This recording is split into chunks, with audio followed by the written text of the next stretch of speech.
Olá pessoal, tudo bem? Bom, então esse é o nosso terceiro vídeo da sequência de estudo de Os Lusíadas.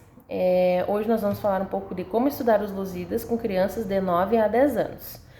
Todo o nosso estudo aqui da gramática, da língua portuguesa, história e geografia, por enquanto está sendo baseado no livro dos Lusíadas. Tá bom? Eu falo livro porque realmente o que eu tenho aqui não é o poema, mas sim um livro comentado da editora Concreta, tá bom? Ele é um livro muito bom, porque eu vou mostrar aqui para vocês com detalhes. Cada instância tem um comentário aqui embaixo. Então ele fala, inclusive, a cada verso, né? O que as palavras querem dizer ali, qual é a interpretação que devemos dar, a interpretação correta. É bastante difícil para quem nunca leu um poema, né, dessa magnitude, e até mesmo quem ainda não está acostumado com poemas, a interpretar o texto de um poema.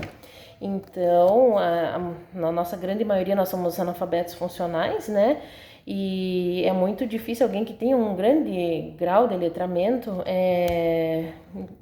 não tem esse grau, entender um poema. Então, essa edição é muito boa porque ela é comentada. Então, nesta fase, eu já estudei ali, né, na fase anterior, a parte da morfologia com a criança, aquelas 5 classes que eu tinha comentado, e vou partir para as próximas, né, e daí são as preposições, as conjunções, etc. E vou fazer a análise morfológica, então, completa com a criança de 8 anos, né, verso a verso do poema dos Lusíadas. Vou seguir memorizando, né, as instâncias com as crianças, porque é muito importante a memorização, principalmente para adiantar os estudos das próximas fases. E aí, como eu já comecei o estudo do latim com grados primos, eu consigo fazer a análise sintática. Começo a estudar a análise sintática com a criança, né, apresentando quais são os termos da oração, os termos essenciais, acessórios. E quando a gente nunca teve contato, ou teve só na escola aquele contato raso com a gramática, é muito difícil de saber, meu Deus, o que eu vou estudar com essa criança. Então, eu faço aqui em casa um estudo, hoje não mais, mas quando eu comecei, eu usei essa gramática aqui, que é a gramática ilustrada, tá bom? Você pode, é uma gramática simples escolar, deixa eu mostrar alguma parte para vocês. E o conteúdo dela é bastante acessível e ela é uma gramática bastante segura, né? Não contém ideologias, enfim, o vocabulário é bem fácil de entender, tá? E não são coisas muito novas, né, para nossa cabeça. Então eu faço um estudo prévio aqui, tá? Da análise dos termos da oração, apresento para a criança, né? Passo um tempo apresentando isso e logo eu já entro no texto, porque eles já estão, né, acostumados com o texto. O texto é o nosso repertório dos Lusíadas. E aí eu faço análise sintática verso a verso do poema. Quando surge alguma dúvida, né, ou quando eu quero aprofundar um pouquinho mais o estudo, eu utilizo essa gramática aqui do Celso Cunha.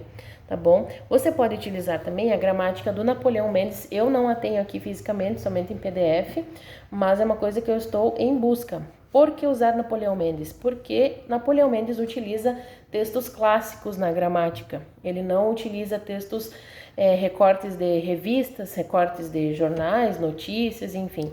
São textos clássicos e nós precisamos entrar em contato com textos clássicos, com leituras boas, vocabulários bons. Tá? Então, todo o estudo, na verdade, ele é continuado. Vocês podem ver que o esquema é o mesmo, né? A gente estuda a gramática, a ortografia, a memorização, só que em níveis diferentes.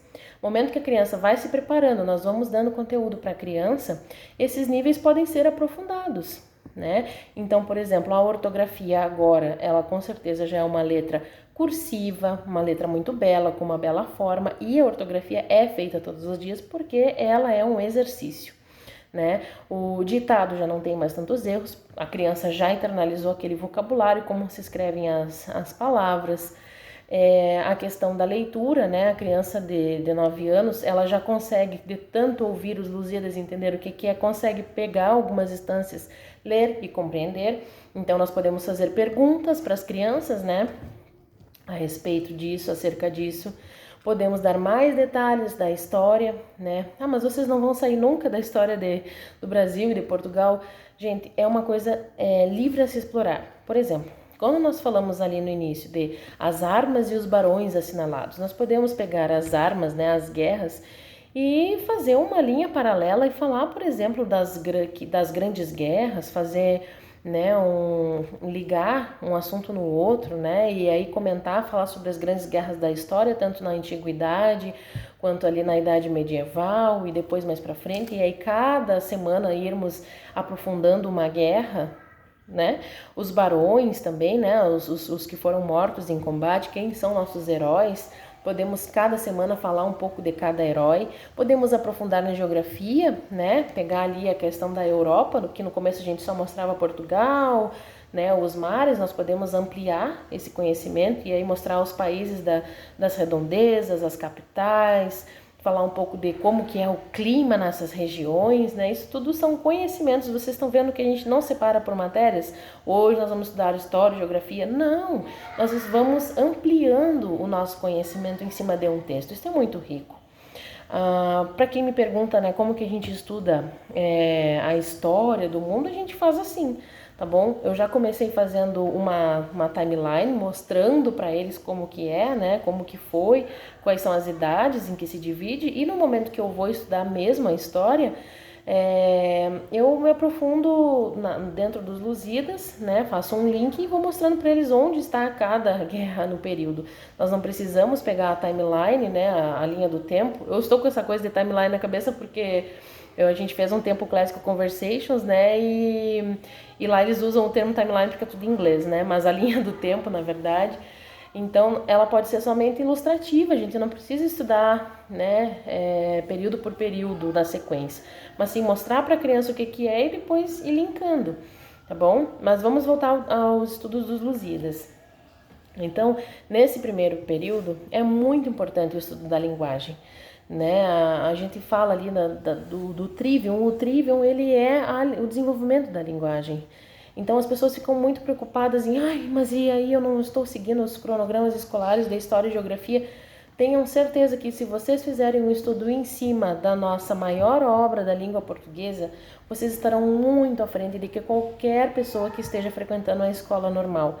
Tá bom, pessoal? Então, foquem no desenvolvimento da linguagem. Uma criança, um adulto que tem um bom desenvolvimento, ele compreende várias coisas que outro analfabeto funcional, que somos a maioria, né, analfabetos funcionais, eu me incluo nisso porque o caminho é longo, né, do desenvolvimento da linguagem, porque não foi feito comigo desde criança.